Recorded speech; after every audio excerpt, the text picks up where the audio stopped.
Saturday, 30th of April, 2022. Going to start this one out with a brief soundbite.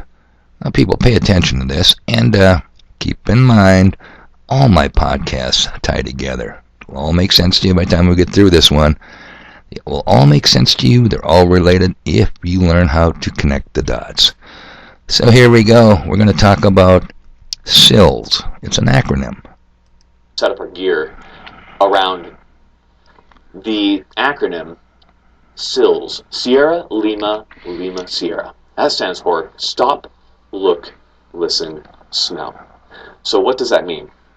So essentially, for those who are not familiar, Slls is one of the most, and perhaps not maybe the oldest, but one of the most common phrases that has been adopted and changed over time, all the way from the Rhodesians to further back. It is a common usage, and what it stands for is during a patrol, combat patrol, recce, whatever you're doing, it's important that you maintain situational awareness. That situational awareness can be increased by using Slls. So what we're going to do is, as we're on patrol... Okay, he will go into explaining that to further detail. You guys should make yourself familiar with Slls. It's a well-tested tool from people that are in the know. Okay, fair enough, Dave. Fair enough, Big D. Thanks for the encouragement. People are always picking on me, people. Lonely at the top. Thanks for the insistence and constant badgering to buy stuff. All good. Now, what about you? What have you done to prepare? Now, keep in mind, Dave, some of us know you. Oh, yeah, some of you do. We know you run your dogs most every day, rain or shine. And we're certain your dogs are in good shape. But we also know your version of Slls. Remember that one? Sierra, Lima, Lima, Sierra, stop, look, listen, smell. Yeah, that one. Could be accurately shortened to Sierra, Lima, Sierra.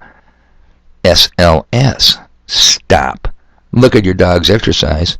And smoke a cigarette you just lit up. Okay, good humor, people. So inquiring minds want to know, huh? You have a right to know. Okay, Big D, that's me. Do I practice what I preach? I say fair enough to that.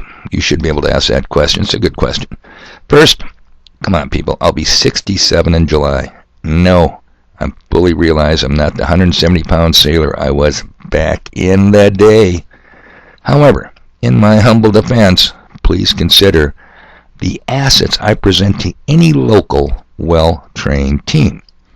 First of all, I'll never run from a fight. And why is that?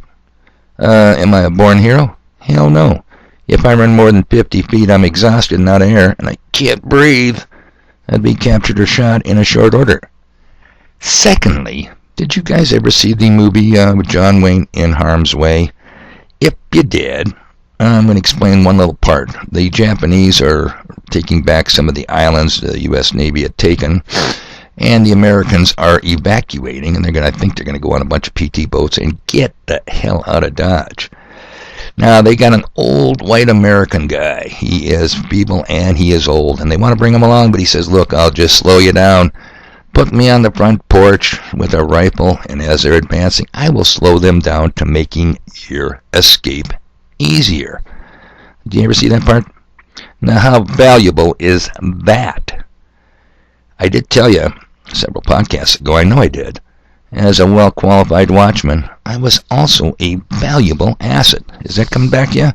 Just one more piece of evidence to support that claim, people. Okay. Now, probably the first and most important rule in prepping is loose lips sink ships. It was valid in World War II. It's valid today. Unless you're in a well-trusted group, people you can associate with and trust, keep your effing big mouth shut, especially when you're all liquored up at the bottom feeder pit or a bottom feeder pit. Don't tell people what you have, and here's why. I don't care about the color of the helmets. I don't care if they're blue or they're olive drab. Every area, though, every community has at least one of the following type people. One, the first kind, the sellout. This person, thinking they're going to save their ass, will run to the occupying enemy and rat you out. They will do it, people. Don't trust them for a second. Don't doubt me on this one. But equally dangerous, I call the grasshopper. Remember from Aesop's fable, the grasshopper and the ant? Remember that one, people? Well, when it was time to make hay, the industrious little ant was working his ass off preparing for the long, cold, brutal winters. I did not know that Aesop's fables was talking about North Dakota. Yeah, this has been a bitch of a winter. It still is. So anyway, while the ant is working its ass off, what's the grasshopper doing? Laying around, effing up, drinking tall, cool lattes, going to concerts, going to football games. You know the kind of people. Hey, it's live for today because tomorrow we die. That's the mentality. Now, look, these people. Well, now, oh yeah, here's the rub. Here's the point you want to take away. When it came to winter, the grasshopper wasn't prepared, and he came knocking on the ant's little door. And what did the ant tell him? F off, big boy. All right, these people come in all shapes and sizes. Do not, I want to caution you here, try and read between the lines, people. I am not doxing any particular person that you think I know or whatever. Nope. Some work, some don't. Some live check to check. Others save or invest, futilely attempting to increase their bookkeeping entries in their checking accounts or certificates of deposit. They'll be the first ones that come knocking on your door, people, for a handout. Yep, the grasshopper in winter. Now, you can handle these types, these grasshopper types, several ways. One, you can run them off. But guess what? They have friends, and they ain't the only grasshoppers out there. They very likely will return because you have what they want. If you're going to exercise that option, people, prepare for this. Prepare for that habit set in your mind. By the way, pissed off grasshoppers, to get even with you, can easily turn into the rat you out types. I'm serious. You can't trust no one. Son of a bitch. Alright, now my preferred way is to recruit these grasshopper types. Put them to work. Hey, buddy, yeah, I'll feed you. I'll give you water.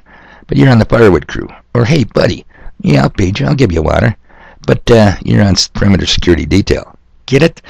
It's like the old 1960s hippie bumper stickers. The guy driving the Volkswagen vans. You know the one? Ass, gas, or grass. No one rides free. He'll pick up hitchhikers. But you're going to have to come up with one of those three. So what if they refuse? Fuck them. Simple as that. Treat them as a hostile, because that's exactly what they are. People, prioritize. Buy some stuff while they are still willing to take this phony money. Prepare physically if you can, but definitely prepare mentally. It's going to get ugly. I'm not lying to you. That's my job as your ever humble, most flexible, incredibly fluid messenger on the wall. It's going to get ugly, people. And guess what? I have stuff to do. I got lots of prep work to do.